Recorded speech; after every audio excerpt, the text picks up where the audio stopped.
Здраво, пријатели! Јас сум Татунчо, а принципите се принципи. Принципот изнесен во последното видео беше многу едноставен, а тоа е дека секој кој што сака да зборува на одредена тема, на овој YouTube канал просторот ќе го има. Во изминатава недела направив неколку покани кои што одредени покани беа игнорирани, одредени покани беа прифатени и заради тоа ќе се случат редица видеа на овој YouTube канал. Вечерва имам еден соговорник со кој што ме поврзува пријателство. Пријателство кој што не значи дека за се ние се согласуваме. Имаме за многу работи различни мислења, но принципот вели: се оно што јас имам да го прашам, тој мој соговорник ќе ми даде одговор. Вечерва на моите прашања одговор ми даде Бранимир Јовановиќ, доктор по економски науки. Затоа ве поканувам заедно да уживаме во тоа интервју. Здраво, Бранимир! Браво. Вака, за македонската публика те познава по твоите делувања како граѓански активист, како член во Левица и подоцна по твоите активности во Министерството за финансии. Мене повеќе ме интересира твојата академска активност и твојот академски бекграунд. Знаеме дека си доктор по економски науки, но јас верувам дека тоа не е се, така што накратко кажи ни за твојот научен економски бекграунд. Мене уопште не ми се зборува за мене, има многу поинтересни, поважни работи од мене, ама што ме прашуваш да не те одбијам? Да, јас сум доктор на економски науки, докторирав во Рим 2014 година. Моментално работам во Виена на Виенскиот институт за меѓународни економски студии. Тука работам како истражувач, го покривам Балканот, генерално економист за Балканот сум на институтот. Имам работно искуство во Министерство за финансии 2 години, имам работно искуство во Народна банка 7 години вкупно, со пауза, ефективно 5 години. И тоа не знам што друго да кажам, како економист, макроекономијата, применета макроекономија е мојата област. Темите што ме интересираат најмногу во последно време се нееднаквост, сиромаштија, даноци, фискална политика, разлики сиромашни богати и некои такви прашања кои што не се да кажеме меинстрим економски прашања, туку се повеќе економско-политички прашања или економско-социјални прашања. Така што тоа би било накратко за мен, најкратко што можам. Одлично, мислам дека се наоѓаме на иста фреквенција околу прашањата кои што ни интересираат. И сега, прва работа која што сакам да обработиме е системот, а со него и државата во која што живеевме, тука мислам секако на Југославија, кои беа неговите идеолошки и економски постулати, каков беше неговиот однос кон остатокот од во тоа време поларизираниот свет. Значи, ја не можам нешто премногу да зборам сега тука политички, идеолошки за Југославија, пошто не сум живеел во тоа време и како истражувач, како академик, не сум ја истражувал премногу Југославија во тој аспект.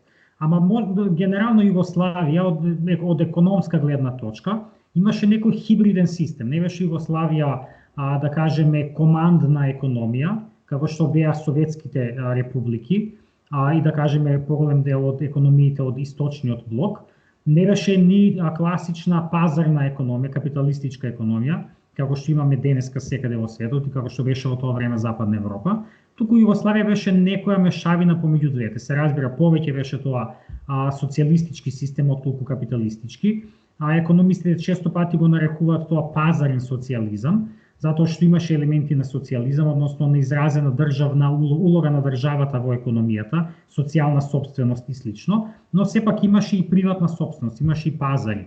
Не беше се командно таму, дека државата се одредуваше и кажуваше толку ќе се произведе и слично, туку беше дозволена и мала приватна сопственост. Приватна сопственост мислам на средствата за производство, не на домови и слично. Домовите се разбира дека беа дозволени. Туку беа дозволени и мали бизниси и фирми и слично. Имаше пазари. Ние сме живееле барем неколку години во тоа време. Знаеме дека имало пазар, купуваш нешто, можеш слободно да не знам и да провериш и да отвориш дуќа, сме имали наши блиски луѓе. Така што Југославија беше некој мешан систем, пазарен социјализам, и според мене беше релативно добар економски систем, затоа што имаше релативно добри економски резултати. Ако го погледнете економскиот раст на Југославија од, не знам, 50 и не, од прилика 50 година од кога што постојат податоци, до пред распадот, просечната стапка на раст на Југославија беше околу 3,5-4%, така нешто. Просечната стапка на раст на Македонија од независноста до денеска е околу 1%. Значи Македонија сега може да сонува за таков економски раст како што имала Југославија тогаш. Да, ќе кажете дека во тоа време и другите економии растеле, точно е тоа, од Втората светска војна, индустриализација и слично, да, но Југославија сепак беше фаќаше чекор на некој начин со западноевропските земји, за разлика од тоа што го имаме сега. Сега тоа што го имаме е многу послаби економски резултати. Но тоа да е само она што се однесува до економскиот раст. Битно за тој систем е дека не беше се во економскиот раст тогаш. Многу е важно што немаше класни разлики, немаше разлики меѓу богатите и сиромашните. Многу беа мали. Немаше сиромаштија, многу беше помало од тоа што е денеска. Немаше скоро невработеност. Имаше, не дека беше нула, ама многу помала беше од тоа што го имаше денеска. Имаше бесплатно здравство, бесплатно школство, немаше социјални проблеми, беше многу побезбедна, немаше такви да кажеме безбедносни проблеми, имаше не знам полицајци, позорникари и слично, тоа денеска постојано се збори, но никако да се воведе. Така што тој систем не беше, поентата е дека во тој систем не беше економијата главна, не беше економскиот раст главен, него беше главно социјалното, односно дека економијата беше во функција на општествениот развој, а не беше обратно како што е тоа случајот денеска. Така што ја генерално би кажал дека Југославија имаше добар економски систем, се разбира дека тој не беше идеален, имаше доста слабости, ја не го идеализираме дека тоа е било совршено, имаше многу слабости, но сепак тој систем беше релативно добар. Точно дека западна во криза во 80-тите, но таа криза во која што западна беше глобална криза, затоа што имаше нафтни шокови на крајот на 70-тите и почетокот на 80-тите, што предизвика и голема инфлација секаде во светот, но и високи каматни стапки. И многу земји тогаш западна во криза. Цела Латинска Америка, па и Азија западна. Сите практично земји во развој западна во криза. Југославија не беше исклучок. Тоа направи да има и низок економски раст и други економски проблеми, но тоа не беше главната причина за да се распадне државата. Економијата беше во криза, да, но таа криза можеше да се надмине, беа потребни само да се направат одредени реформи, сите беше во ред, но политичките прашања, политичките проблеми исплива на површина, национализмот и слично, и поради тоа државата се распад. Така што ако може да сумирам, Југославија имаше релативно добар економски систем, со многу слабости се разбира, но сепак подобар од ова што го имаме сега. И потребно беше само негативните страни на тој систем да се елиминираат, а позитивните да се задржат, а ние го направивме обратното. Ние ги елиминиравме добрите, а ги задржавме лошите страни. Така, јас претпоставувам сакаш да кажеш дека тогаш имаше многу благосостојба, а малку богатство. Значи имаше благосостојба за сите, а малку богатство за никого. Зависи како дефинираме терминот богатство. Економистите имаат дефиниција за терминот богатство и тоа се дефинира како сите средства, не знам, куќи, акции, заштеди и слично, што постојат во една економија. И ако гледаме на тој начин, Југославија немаше мало богатство. Југославија беше релативно, мислам, не беше тоа богата држава како што е, не знам, Италија или Германија или, не знам, Америка, но не беше ни сиромашна, затоа што се генерираше богатство, но тоа богатство не беше приватно. И не беше во рацете на малкумина, што е многу. Да, не беше во поединци. Беше равномерно распределено. Голем дел од средствата за производство, најголем дел од средствата за производство беа социјални, не беа ни државни, не беше тоа во собственост на државата Југославија, туку беше во социјална собственост, општествена собственост и имаше работничко самоуправување, практично во собственост на работниците кои што работе во фабриките. Богатство беше значи заедничко. Денеска тоа богатство што се генерираше тогаш во Југославија преку ноќ во 90-тите заврши во рацете на мал број луѓе и тие се тие новопечени богаташи. Така што Југославија не беше многу сиромашна држава, но тоа богатство беше равномерно распоредено, за разлика од денеска, кога тоа богатство што тогаш се генерираше, заврши преку ноќ во рацете на малкумина и новото богатство што се генерира од тогаш наваму, од 90-тите наваму, исто така завршува во рацете на мал број луѓе. Сега ти опиша дека тоа беше стварно еден хибриден систем кој што ги вклучуваше и источниот и западниот модел. Дали таа хибридност беше единствената причина за постоење на овој систем во тогаш поларизираниот свет? Не сум убеден. Има многу тези кои што викаат дека Југославија беше тампон зона помеѓу истокот и западот и слично, и дека требаше да постои додека постоеше додека беше студената војна, додека постоја тензии на релација помеѓу истокот и западот, и откако Советскиот сојуз почна да се распаѓа, немаше веќе потреба од Југославија како тампон зона и затоа се дозволи или се направи Југославија да се распадне. Постојат такви тези, не сум убеден во тоа, не можам да кажам, значи тоа е многу е тешко. Никој тоа не може да го каже. Не може никој со сигурност да каже дека има, група на луѓе, 50-100 моćни луѓе кои што се договарат тоа така да се прави, но никој не може да каже ни дека не е така. Така што тие работи се премногу некако шпекулативни. Она што е важно е дека Југославија беше добар систем и дека не мораше да пропадне. Не мораше да пропадне од економска гледна точка, пропадна поради политиката, поради растот на национализмот. Зошто почна да расте национализмот, тоа е веќе друго прашање. Тука може би имало некои влијанија од надворешни служби, како што секогаш има, кога се такви работи во прашање, но не би, тоа ми е премногу шпекулативно, како економист некако не ми се навлегува во работи, како академски економист не ми се навлегува во работи кои што се толку шпекулативни. Тогаш како една од причините за распаѓањето на Југославија се наведуваше долгот, ако не се лажем, од 20 милиарди долари. Дали навистина бевме презадолжени како Југославија? Не беше Југославија презадолжена апсолутно. Значи имаше долг, 18 милиарди или колку и да беше, но тој долг беше како процент од БДП 15% или така нешто. Македонија надворешен долг беше тоа. Македонија денес има надворешен долг 80% од БДП, значи 5 пати повише од тоа што го имаше тогаш Југославија. Америка во тоа време мислам дека имаше околу 100% надворешен долг, 100% од GDP, но и сите развиени земји има поголем долг од Југославија, така што не беше Југославија презадолжена земја. Точно дека тој долг порасна во многу краток период, во 80-те порасна, пријатно немаше нула беше практично долгот, порасна во многу краток период, и точно дека тој долг не се отплаќаше премногу лесно, имаше многу високи камати. Каматите тогаш беа, 15% или слично. Кога имате толка, денеска Македонија се задолжува со камата од 2-3%, тогаш Југославија се задолжуваше со камата од 15%. Се ги фрлам бројките, но високи беа каматите. Така што кога имате толкави високи камати, тешко се враќа тој долг и точно дека Југославија имаше проблеми со враќањето на долгот, но не беше тоа главната причина. Дефинитивно не беше Југославија презадолжена, можеше тоа да се продолжи понатаму и не беше тоа пречката зашто државата се распадна. Дали има здраворазумно објаснување за тогашното крваво раздружување, значи со војна, за да сега сите држави од таа поранешна Југославија, некои веќе се членки, сите тежнат кон обединување во Европската унија, што значи на исто место се враќаме заедно.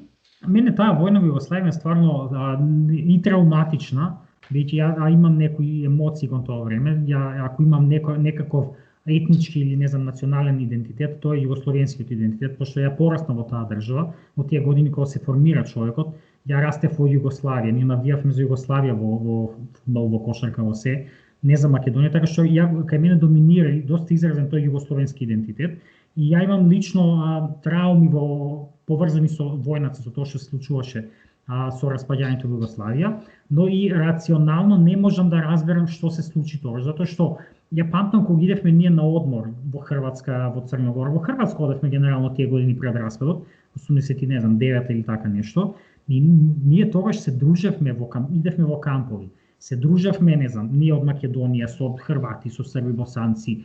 Луѓето беа многу блиски, се разбира дека не се согласуваа за се разбира дека има кавги. Денеска ќе има кавги, денеска ќе се карат на тема ВМРО СДСМ, тогаш можеби се карале на некоја слична таква тема, ама сепак луѓето беа пријатели, беа она што се зборуваше тогаш братство и единство, го имаше, тоа се гледаше.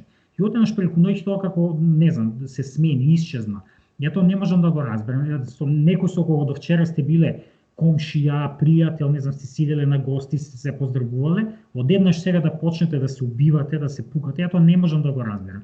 Така што ја не знам зошто, не знам што се случи со Југославија и зошто изби таа војна. Да, национализмот порасна, јасно е дека порасна национализмот и можеби има тука и надворешни влијанија за стимулирање, да кажеме, на растот на национализмот или можеби силите надворешните сили не сака да ги спречат националистите, и едноставно ги пуштија да се развиваат, но тоа е едната страна. Она што ја не можам да разберам, како луѓето кои што до вчера живееа заедно, однаш почна да војуваат едни против други. Не можам тоа рационално да си го објаснам. Да, веројатно ќе треба да се прават историски студии од некоја голема дистанца, да речеме во дистанца од 50 години, па да се свати тоа. Сега, ние, можеби македонците бевме едни од ретките кои што во тој период не градевме некој силен национализам, тоа мораме да бидеме искрени да го кажеме, но што како независна држава изградивме во трите децении после тоа, во така наречената транзиција? Што изградивме или разградивме нешто?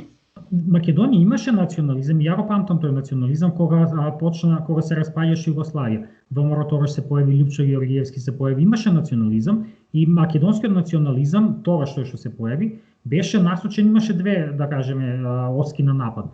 Едната беше Југославија, тоа беше антијугословенски национализам и антисрпски, не само антијугословенски, насочено кон тие, ги едначија они Југославија, вика дека и Србија, вика дека Југославија великосрпска творевина, не експлоатираат србите и слично. Тоа беше едната оска на напад. Втората беше албанството, односно беше антиалбански. Сеќам ја на сите тие приказни што беа дека албанците, не знам, ќе не покорат, се размножуваат и слично. Сите тие приказни што се пласира, што се разбира, не се точни. Така што не би кажал дека Македонија немаше национализам, имаше национализам што се појави на почетокот на 90-те. Можеби тој тлеел порано, не сум го видел, но го видов, лично ја го видов на почетокот на 90-тите. И сега, зошто, што направивме во овие 30 години? Национализмот е се уште присутен, не успеавме да го искорениме, го гледаме тоа и денеска.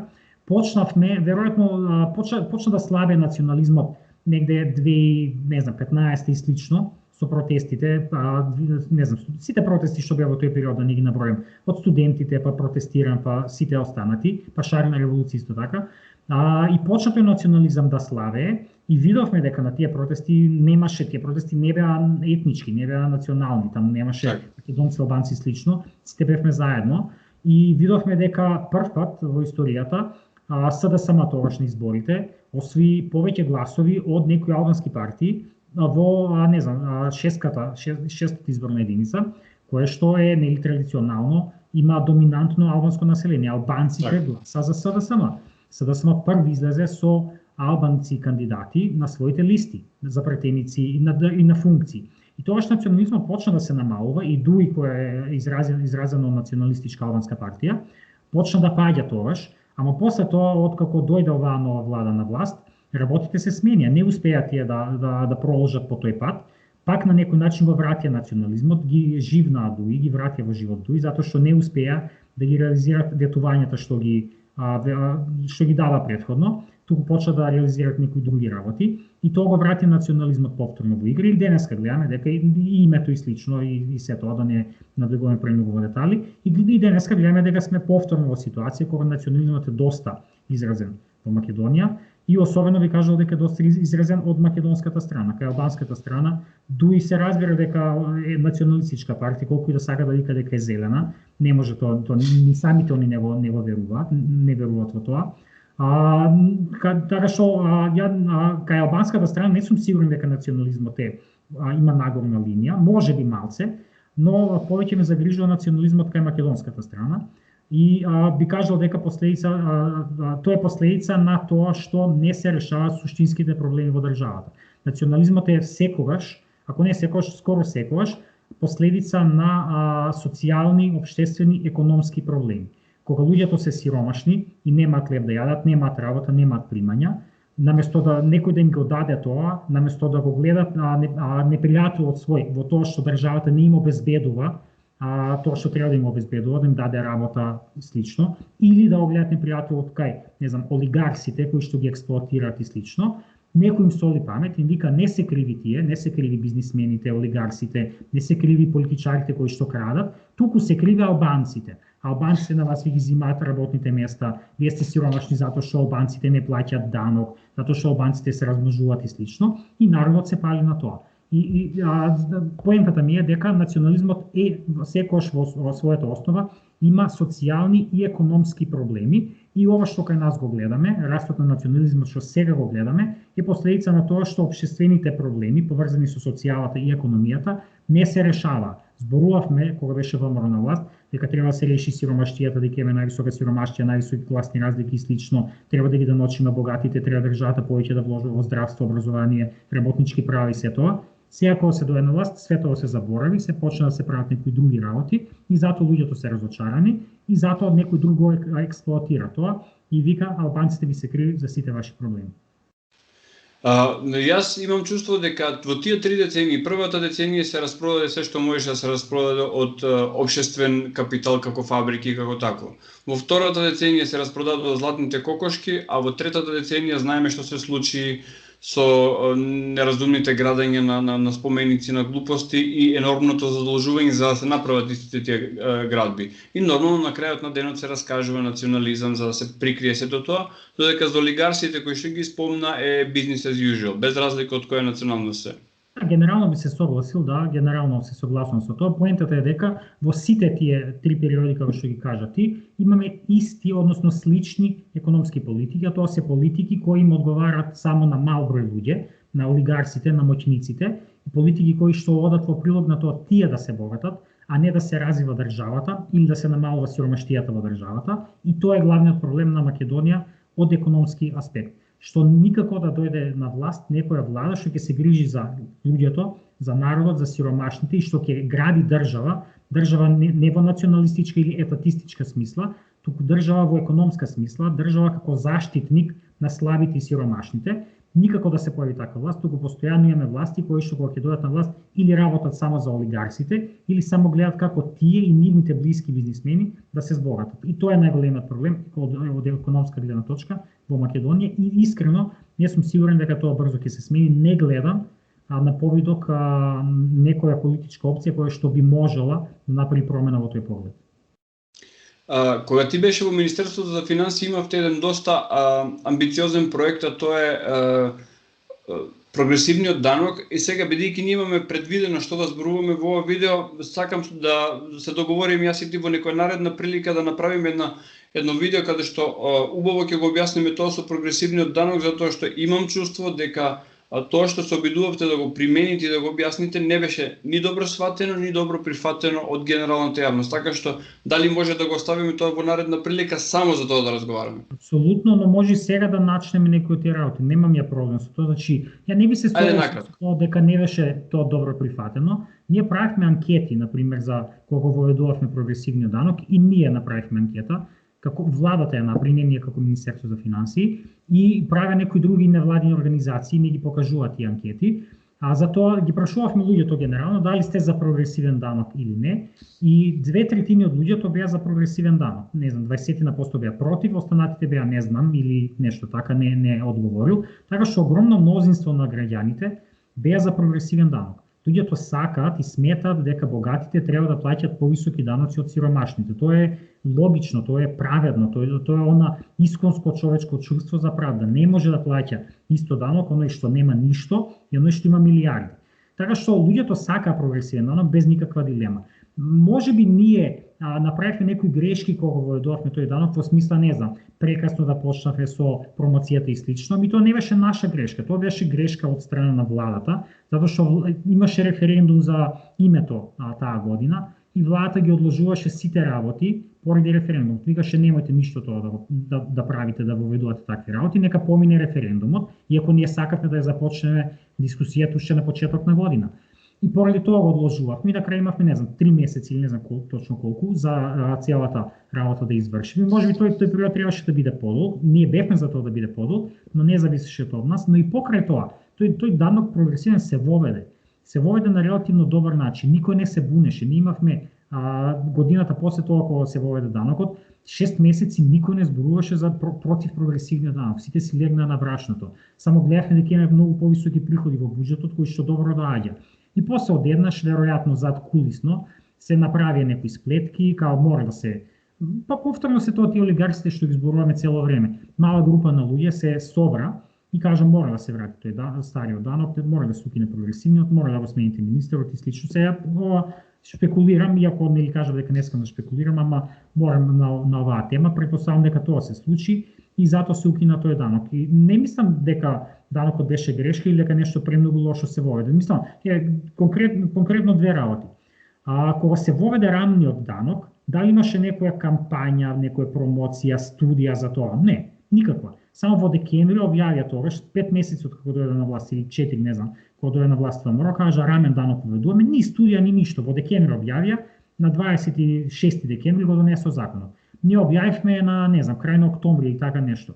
Во октомври негде. Значи, ние имавме 3 месеци дебатон и нема ништо.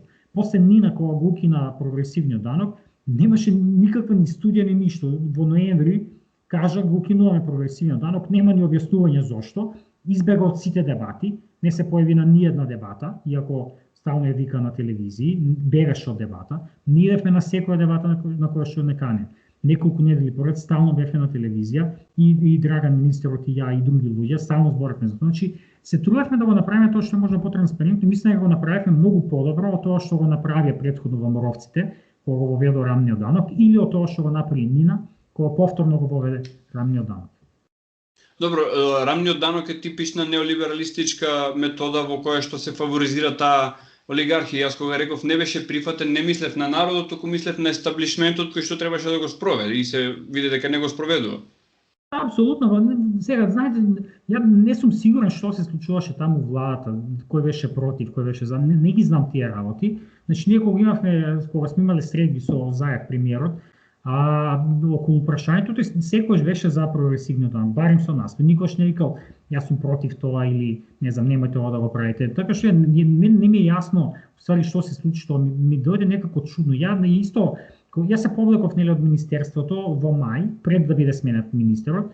Јас се повлеков затоа што едноставно чувствував дека нема што више да правам таму, не се согласував со владата, чувствував дека го направи тоа, го постигнав тоа што можев да го постигнам, прогресивниот данок и некои други работи, немаше више што да барам таму, не припаѓав таму и се повлеков. Ама ја кога се повлеков, ја не знаев, немав воопшто представа, не можев да помислам дека ќе го смени он Драган министерот за финансии. Немав воопшто таква помисла, затоа што ја мислам дека Драган одлично си ја вршеше работата во смисла што балансираше, он секогаш беше, според мен, беше дури премногу мек, секогаш му попушташе на Заев. Не беше доволно строг. Има една изрека која циркулира меѓу економистите, дека добар министер за финансии е оној што може да му каже не на премиерот. И Драган му кажуваше не на премиерот, не дека не, ама според мене не доволно. Требаше почесто да му кажува не. Така што ја не очекував дека ќе го смени, затоа што мислев дека он имаат супер релација, дека едноставно добро комуницира. Ама ете, не знам што се случи, не можам тоа да си го објаснам. Претпоставам дека лобирањето на олигарсите било толку моќно, пресилно, ама не ми е јасно како Заев можеше да застане на нивна страна, кога тие нити му беа во партија, нити претходно кога тој беше во опозиција и кога се бореше за власт, му беа таму партија. Драган беше цело време. Кога СДСМ беше на дното, он беше еден од малкуте луѓе што ја крена СДСМ. Он им ја напиша изборната програма заедно со Мила Царовски, значи они ги направи сите тие работи и сега Заев наместо да биде со оние кои што беа со него, кога тој се бореше за дојде на власт, едноставно сврте страна и отиде со олигарсите кои што претходно пак беа со Груевски. Знаеме дека сите тие најголеми бизнисмени збор не писна, не зуцна против Груевски. Цело време беа тие со него. Можеби интимно не се согласувале со неговите политики, пошто нели гладните тие се обогатени преку ноќ во времето на транзицијата, важат за комуњари. Можеби интимно тие не се согласувале со Груевски, ама никогаш јавно не кажа ништо против него, не му се спротивставија.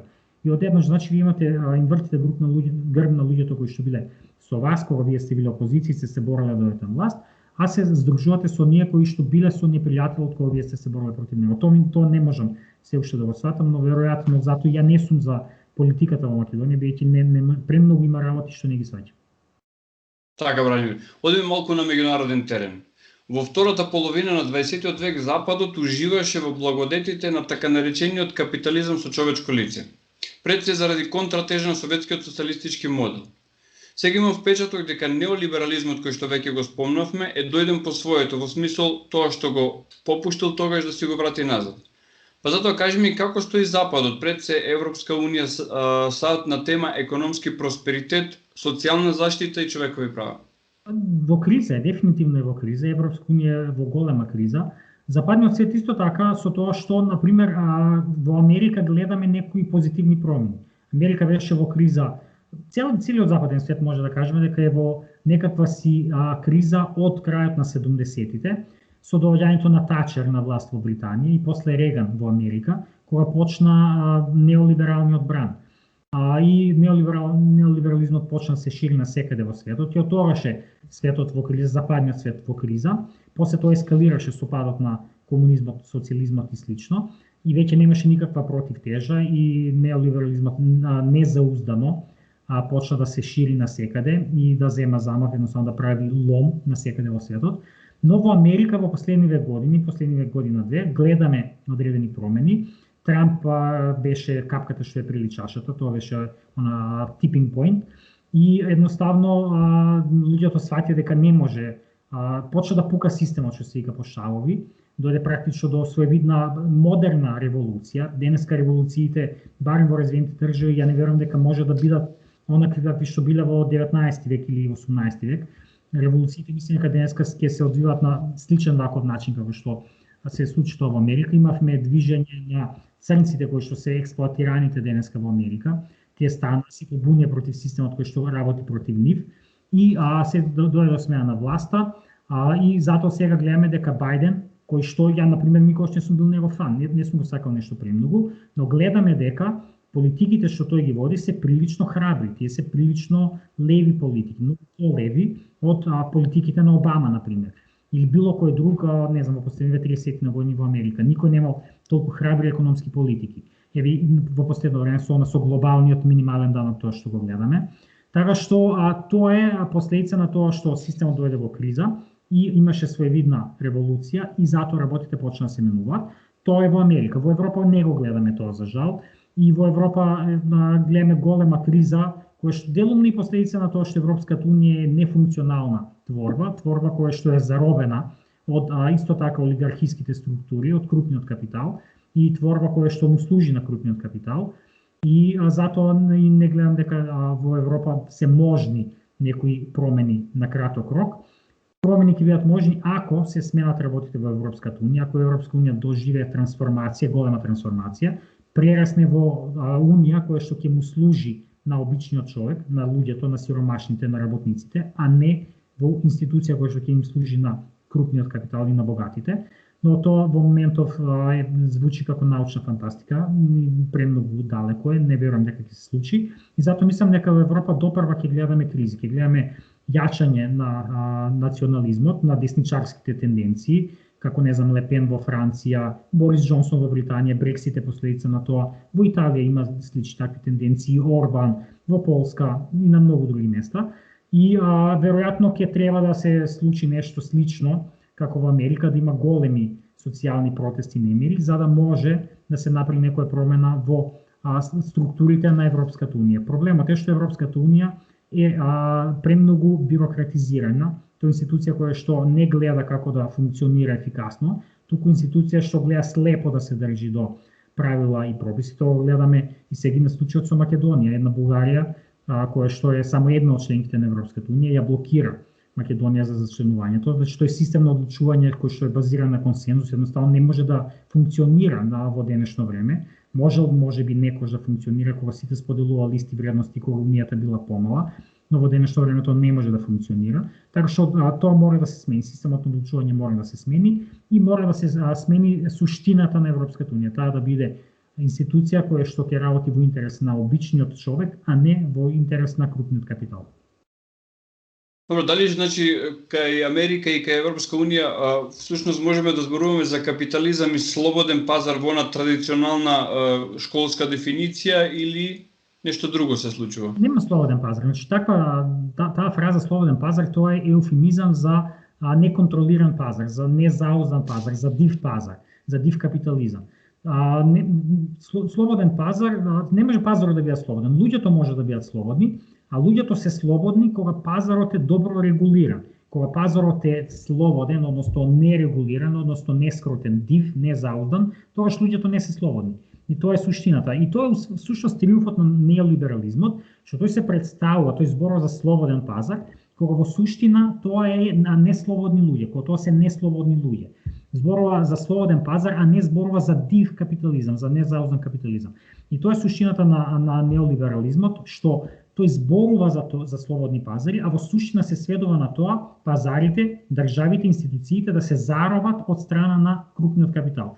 Тој се инфилтрира во институциите и ги заробува и потоа институциите, државата работи во интерес на крупниот капитал, наместо да работи за граѓаните, а цело време збори за слободен пазар. Значи, што не се слободни пазари, тоа се пазари што се диви, незауздани и пазари кои што, затоа што се диви, одат во прилог на малото малцинство, на богатите, на крупните капиталисти, но тие сепак викаат дека тоа е слобода и слично. Така што слободен пазар не постои, тоа е само убав збор за неслободни луѓе. Дали корпоратизмот, односно доминацијата на транснационалните компании е тоа што само се продава како слободен пазар, односно се дека изборот Coca-Cola или Pepsi, односно Nestle или Milka, основните постулати се задоволени, иако Pepsi или Coca-Cola не е некој голем избор, или пак сепак испаѓа како што велеше Џон Ди Рокефелер дека конкуренцијата е зло? Значи има една изрека и доста ме симпатише, користам стално, дека слободата во капитализмот, во денешниот капитализам се сведе на слобода да бираш помеѓу различни видови тоалетна хартија во супермаркетот. Така што се согласувам со ова што го кажа ти, дефинитивно е тоа така. И да, тоа се ти ги нарекуваш мултинационални корпорации, не знам точно кој термин го употреби. Тоа е она што претходно викав, крупен капитал и слично, олигарси и слично, да, се е околу тоа. Поентата е дека тие ги заробуваат институциите, и институциите, државните институции, потоа работат за нив, во нивен интерес и водат политики што се во нивен интерес, а не политики кои што треба да му служат на народот. Значи немаме демократија, владење на народот, туку имаме на некој начин плутократија, владење на богатите. Богатите ги заробуваат институциите, институциите потоа работат само за нив, прават политики што им што им водат во прилог на богатите, и имаме плутократија наместо демократија, а цело време се збори за демократија и за слободни пазари. И да, и Европа денеска е дефинитивно тоа, претходно го зборав, не да го наросам тоа, и Америка се разбира, но Америка е помалку од Европа. Во Америка сепак гледаме дека државата пробува нешто да работи, во Европа тоа не го гледаме. Во Европа државата е премногу слаба, за разлика од Америка. Во Америка гледаме дека оваа иницијатива за мене тоа е најголемо случување во глобалната економија во последниве, 30 на години, можеби и повише. И ова што се донесе изминативе последниве неколку денови, на што се работи последниве неколку месеци, за воведување на глобален минимален данок. Тоа значи дека практично големите фирми више нема да може, големите светски компании, нема да може да избегнуваат да плаќаат данок преку носење на профитите во даночни раеви. Значи, више тоа ќе биде многу тешко да се направи, затоа што се донесе, се уште тоа треба да се имплементира, инструментализира, но суштината е дека целиот свет ќе има минимална даночна стапка на данок на добивка, што ќе биде 15%. И ако некоја фирма во, Бермудите, да кажеме, карикирам, Pepsi е регистрирана во Бермудите и таму плаќа 0% данок, после Америка ќе може на Pepsi да им наплати 15%, иако таа е регистрирана во Бермудите. Затоа што се донесе одлука, односно не е тоа се уште се работи на тоа, но договор, се донесе договор, се потпиша договор помеѓу 130 светски држави, економии, за тоа да се воведе 15% минимална даночна стапка на данок на добивка.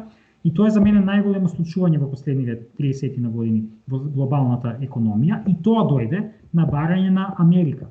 Новата администрација на Америка, пред се Дженет Јелен, новата министерка за финансии, грубо кажано, во Америка, секретар за финансии, како точно да се вика, таа го инициираше тоа, и тоа, сакам да кажам дека Америка како држава се уште пробува да се бори против големите корпорации, за разлика од Европа, која што е тотално предадена. Предадена е целосно на големите корпорации и работи само за нив.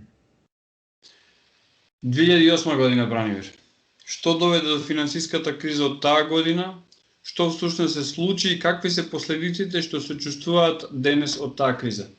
По повеќе работи, ама ја би кажал дека таа криза беше криза на капитализмот, на незаузданиот, на дивиот капитализам, затоа што се случуваше пред кризата, имаше баш онака неолиберални политики, ги пуштате финансиските институции да прават што сакат, нерегулирано. Зошто? Затоа што банкарите беа во администрацијата во Америка, која што ги носеше тие регулативи, и тие си носеа закони што им одговарат на нив и правеа што сакаат. И кога ќе ги пуштите децата да си играат без надзор, тие прават, се разбира се, ако ќе направат некоја глупост. Има една изрека, Кога ќе пуштите мајмун во тенк, се разбира дека ќе се случат глупости. Така беше и ова, практично пуштија, му дозволија на мајмунот да влезе во тенкот и тој направи глупост. И затоа дое до кризата, затоа што едноставно пазарите беа нерегулирани и банкарите правеа што сакаат. И има една изрека од Маркс, една од неговите најпознати, дека капитализмот го сее семето на сопствениот раздор, мислам дека така е македонскиот превод. Суштината е во тоа дека капитализмот секогаш постојано ќе продуцира економски финансиски кризи. И тоа е една од гениалните идеи на Маркс. Маркс како економист е недоволно признаен, потценет е прилично во денешно време, и тој можеби нема до крај издржани и разработени идеи, ами има феноменални идеи. Он има некои стварно 3-4 гениални економски идеи. Една од тие негови идеи е идејата дека капитализмот во својата природа, во својата суштина, има постојано генерира кризи. Може да се каже дека тоа што се случи во 2008 година е тоа. Капитализмот, кој што тогаш беше незауздан, направи огромна криза и после таа криза се санираше на некој начин. Но она што е интересно е дека суштински промени после таа криза не се направи. Се зборуваше за тоа дека ќе се регулираат подобро банките и слично. Многу малци од тоа видовме.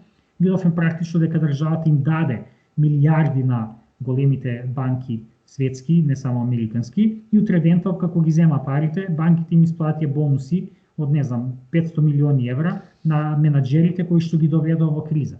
Така што работите си продолжија постаро. Сега системот моментално не може, таква криза сега не се гледа, затоа што веројатно и тие самите сватија дека тако нешто ќе им направи повеќе штета отколку корист, но повторно на финансиските пазари може да се каже дека постои своевиден меур, своевиден бабл, како што постоеше тогаш. Имаме премногу растат акциите, има разделување помеѓу дивергенција помеѓу реалната економија, производството и GDP и слично, и финансиската економија, односно берзите. Берзите се повисоки неколку, десетина % прилика, отколку што беа пред ковид кризата. Економиите се уште се под ковид криза. Значи имате раздојување од тоа. Како може финансиските пазари да бидат да цветат, да растурат, кога имате најголема економска криза во светот по Втората светска војна. Значи дефинитивно има бабл на светските економски финансиски пазари. Прашање е само како ќе еволуира тој меур. Според мене ќе има веројатно некоја нова финансиска криза. Прашање само кога и прашање колкава ќе биде и каква ќе биде, каков ќе биде нејзиниот облик. Веројатно најдобро решение е полека да почнат централните банки, отколку малку ќе се стабилизира оваа криза, големите централни банки да затегаат, односно да ги испумпуваат парите, што ги напумпа, што ги бризга во финансиските пазари, за да кризата не се прошири. Така што веројатно тоа ќе треба да се случи. Дали ќе се случи тоа, останува да видиме, но дефинитивно ќе имаме финансиска криза за некое време. Кога точно ќе биде тоа, не може да се каже, но ќе има некогаш. Така, значи во 2008 година, односно почетокот на 2009 година, паралелно со кризата се појави еден своевиден новитет. Значи, јас не верувам дека баш на некој токму во моментот му текнало, верувам дека е подготвувано од претходно. Значи, се појави биткоин, децентрализирана криптовалута. На начинот на кој што се појави, јас верувам дека тоа е подготвувано од претходно и со инсайдерски информации дека тогаш ќе се случи кризата за да се појави овој новитет тогаш. Сега твоето согледување и мислење за биткоин, блокчейн технологијата и генерално за криптовалутите. Јас сум критичен, сепак сум критичен, конструктивно да кажеме критичен кон биткоин. Точно тој се појави веројатно како можеби не оригинално, изворно со некои си, да кажеме, левичарски анархистички мотиви. Не знаеме точно кои се мотивите за неговото појавување, затоа што е нејасно се тоа нетранспарентно, но на почетокот беше прифатен пред се од, да кажеме, анархистите и левичарите, кои што вика, ова е одговор на големите, влади и централни банки кои што се окупирани од крупните банки и сега ние против нив ќе се бориме. Но денеска биткоинот не е тоа. Како прво, не само биткоинот, сите криптовалути, мора да сватиме дека тие воопшто не се валути. Од економска гледна точка тие не се валути. Затоа што валута е средство за плаќање пред се. Има и други особини, но главната особина е да се користи за плаќање.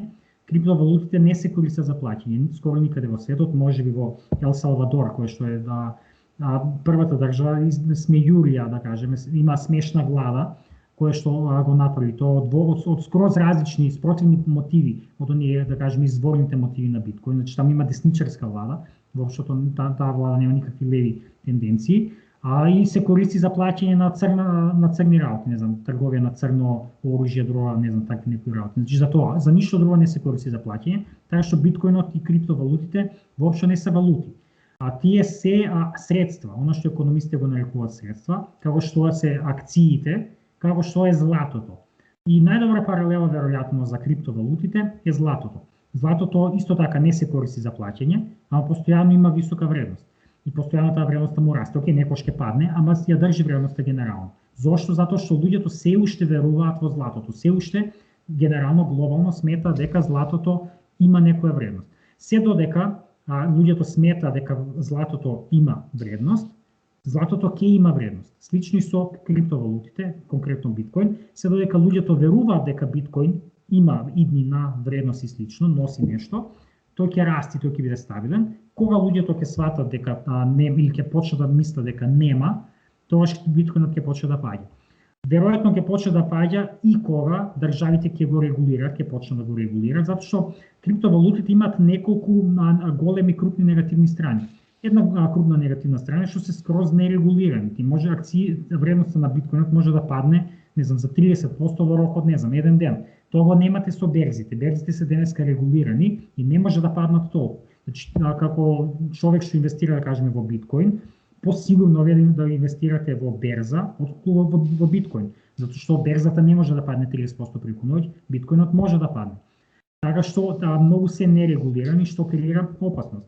Друга негативна страна е што премногу трошат енергија. Тие трошат за биткоин, мислам дека беше пресметката, дека годишно за копање се троши енергија колку што троши Шведска, која што воопшто не е мал држава, значи скроз се неефикасни. Светот има проблем со енергијата, има проблем со премногу CO2 емисии, биткоинот само го зголемува тој проблем, наместо да го намалува тој проблем. И биткоинот, значи, денеска воопшто не е тој, не знам, анархистичко средство или не знам што. Биткоинот денеска расте затоа што во него почна да инвестираат сите. Елон Маск инвестира во биткоин, мислам, практично еден од најбогатите луѓе во светот, сега е најголем инвеститор во биткоин. Значи, не можете да тврдите дека биткоин е веќе средството на не знам, анархистите, на обичните мали луѓе против големите. Не, биткоин сега е практично инструментализиран, искористен, заробен на некој начин од големите. Не знаеме кој колку има биткоини, знаеме за Илон Маск од X причини, не знаеме колку други има такви, како него кои што инвестираат, и тие можат и да го урнат преку ноќ, може едноставно да се решат, да ја намалат неговата вредност и тоа да се случи. Така што јас сум доста критичен кон биткоин и кон другите криптовалути од таа гледна точка, но таа технологија има дефинитивно иднина, блокчейн технологијата има иднина и тоа може да се искористи за некои други цели. Исто сметам дека дигиталните валути генерално имаат иднина, тоа е всушност иднината, но мислам дека валута мора да потекнува од Централна банка. Зошто? Две работи. Првата е што? Ако потекнува од Централна банка, таа ќе биде регулирана. Криптовалутите се нерегулирани, преку ноќ може да им се намали вредноста, што не им оди во прилог на луѓето, на обичните мали луѓе. Второто е што? Ако Централна банка има колкава толкава демократичност. Знаете како се поставува гувернер на Централна банка, знаете кој е тој гувернер, можете да го смените гувернерот. Со биткоинот немате ништо. Не знаете кој стои во позадината на биткоин. Може би утре некој си тој што стои во позадината на биткоин, ќе реши да го уништи биткоин и вие не знаете за тоа, така што нема никаква демократичност. И трето, нема транспарентност, значи немате никакви информации за тоа. Суштината на доброто владење, да кажеме на добриот економски систем денеска е во транспарентноста, да знаете што се случува зад кулисите, што се случува кога се носи некоја одлука. Со централните банки се знае тоа, разговорите на комитетите на централните банки се снимаат, се објавуваат минути од разговорите кои што кажал зошто се носат одлуки и слично, со биткоинот тоа го немате. Така што Затоа сметам дека иднината е во дигиталните валути кои што ќе ги издават централните банки, а не во некои си вакви криптовалути или не знам, валути како Libra кои што потекнуваат од големи корпорации кои што се всушност најголемото зло. Па тој беше моето наредно прашање, значи централните банки веќе работат на CBDC, значи дигитални валути на централните банки, и прашањето беше во кој правец гледаш поголема сигурност, дигитални валути на централни банки или криптовалути, ама мислам дека одговорот го добив, така? Да, дефинитивно во дигиталните валути на централните банки и мислам дека кога некоја голема централна банка, веројатно Фед, Американската централна банка прва ќе го направи тоа, кога тие ќе воведат нивна дигитална валута, мислам дека тоа ќе биде крајот на криптовалутите или можеби не крајот, ама сериозно ќе паднат, особено биткоин и тие некои други.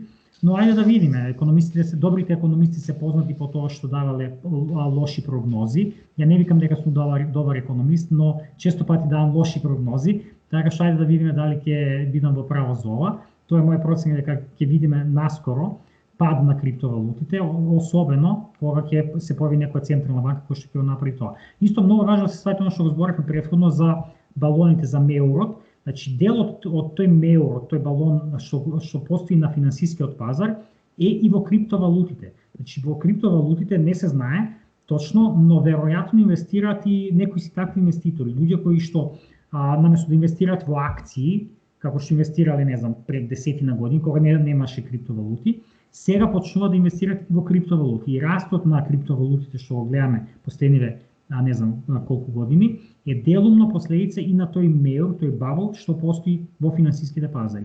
Така што воопшто криптовалутите не се алтернатива на капитализмот, туку сега се тие практично еден инструмент на владење на капитализмот практично, на глобалниот денешен капитализам.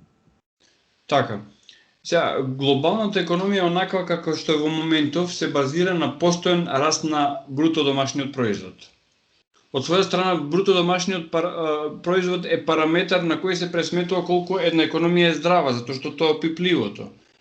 Каков ефект има и ќе има долгорочното намерно затворање на добар дел од економиите што го имавме како антиковид мерка, од една страна, и печатењето на нова валута како решение за затворената економија. А знаеме дека и Федот во Америка и Европската централна банка излегува со огромни пакети на нови печатена валута како средство со кое што треба се помогнат економиите на поедините држави.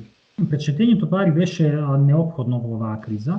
Тоа е, мислам дека нема економист денеска што нема да се согласи со тоа, што ќе каже дека владите и централните банки во оваа криза не требаше да трошат повеќе, владите да трошат повеќе, а централните банки да принтат пари.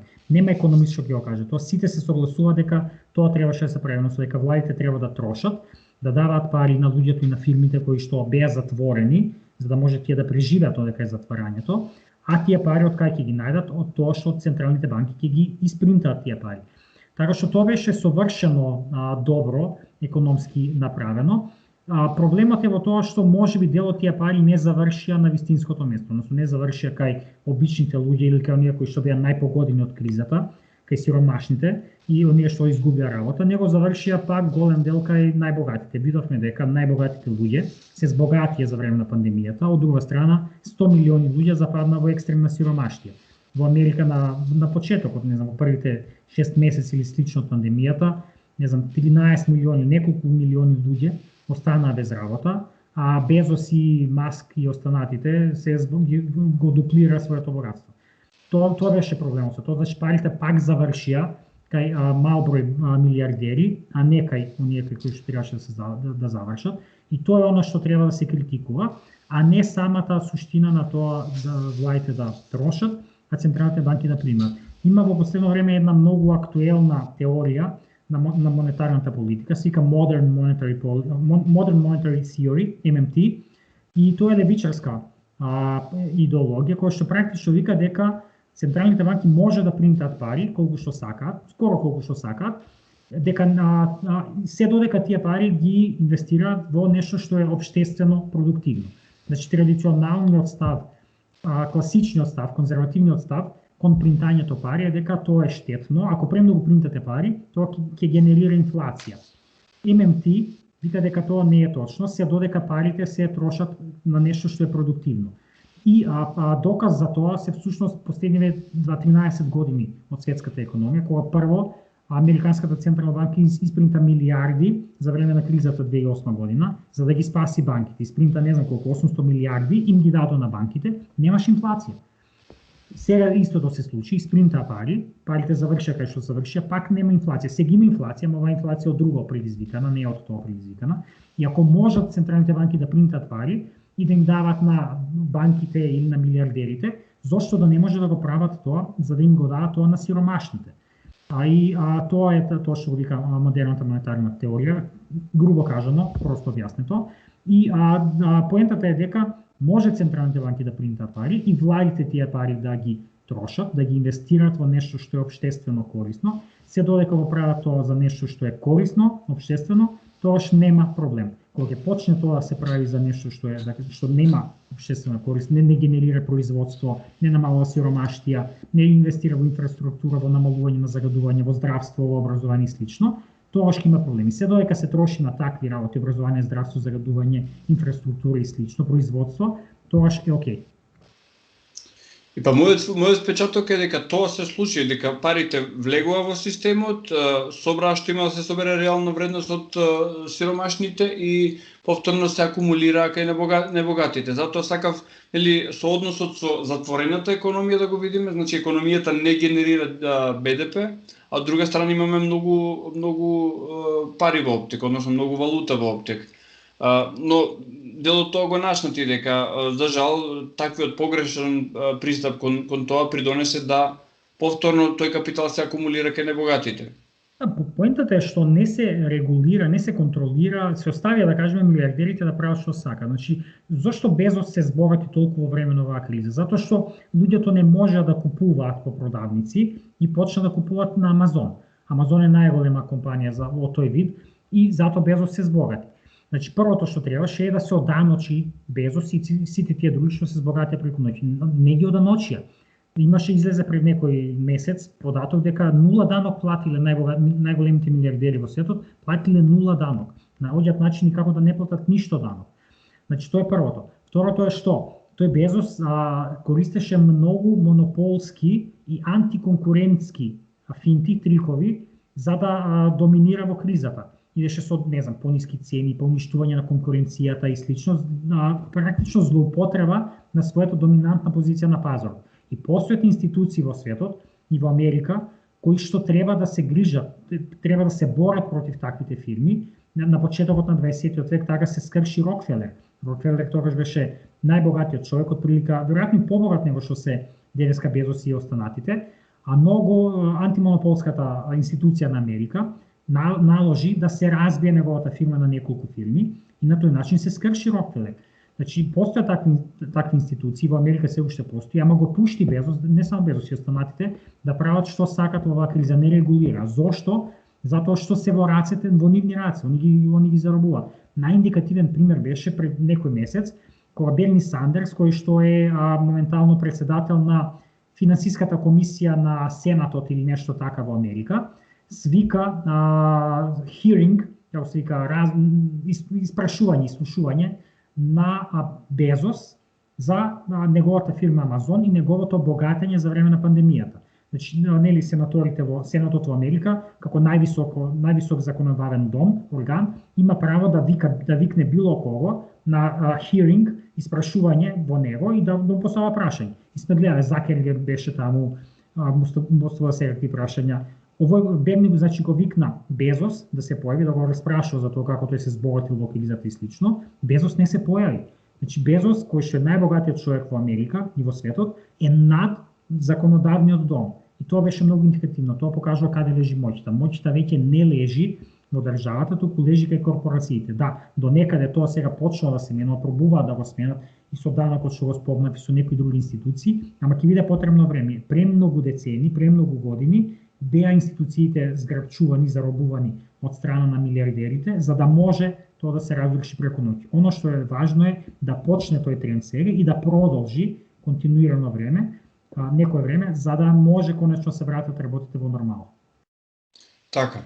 И за крај, дали на светот му треба ресет по моделот на Клаус Шваб од Светскиот економски форум? Не можам конкретно да кажам за Клаус Шваб, што би значил тој негов модел, ама на светот дефинитивно му треба ресет, му треба ресетирање, рестартирање. Треба да почне да правиме подобар, похуман свет. Свет кој што нема да гледа само како да се збогатат мал број на луѓе, туку свет кој што ќе гледа како сите луѓе да може да ги задоволат своите потреби. Свет кој што нема да биде базиран на раст на GDP, туку свет кој што ќе биде базиран на раст на подобрување на благосостојбата на сите луѓе на планетата. Свет во кој што економијата нема да биде поважна од животната средина, од зарадувањето, од уништувањето на природата и слично. Свет во кој што работниците нема да бидат инпут во производството, туку ќе бидат главното оската околу кој ќе се врти целата економија. Свет во кој што образованието, здравството и сите други такви јавни добра, културата и слично, ќе бидат достапни и до сите и ќе бидат бесплатни, а не во кој што ќе мора да плаќате за образование. Така што дефинитивно на светот му треба рестартирање. Дали тоа ќе го видиме, тоа е вистинското прашање. Ја не сум оптимист, не верувам дека ќе го видиме тоа на краток рок. Ќе биде добро ако почне да оди натаму светот, трендовите ако почне да бидат во таа насока. Гледаме одредено свртување во таа насока, како што кажа, со случувањата во Америка, но ќе биде потребно повеќе време за да може да се каже дали навистина ќе се случи тоа или не.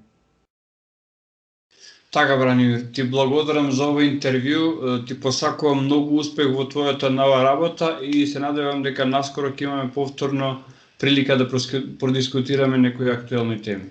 Фала ти за интервјуто и се гледаме во некоја друга прилика. Секој добро.